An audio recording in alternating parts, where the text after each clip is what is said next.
ভাই ভিডিওটা টান দেবেন না, একবার শুনে যান।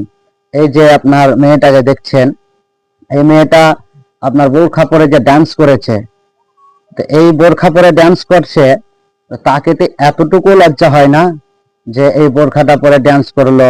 এই বোরখাটার যে একটা সম্মান, সেই সম্মানটা এতটুকু রাখলো না। এমনকি এই বোরখাটার সম্মান হিন্দু মা বোনেরাও সম্মান দেয়, কিন্তু এই মুসলিম হয়ে কেমন বোরখাটাকে আপনার অসম্মান করছে। ভাই একবার দেখুন কিভাবে ডান্স করেছে, একবার দেখুন।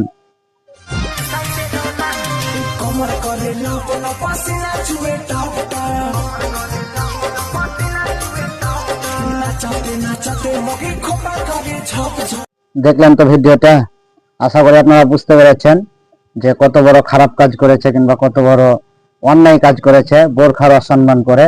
তবে আপনার দায়িত্ব কি হবে, আপনি নিজেই করবেন। আমি আর কিছু বলবো না, এতটুকু।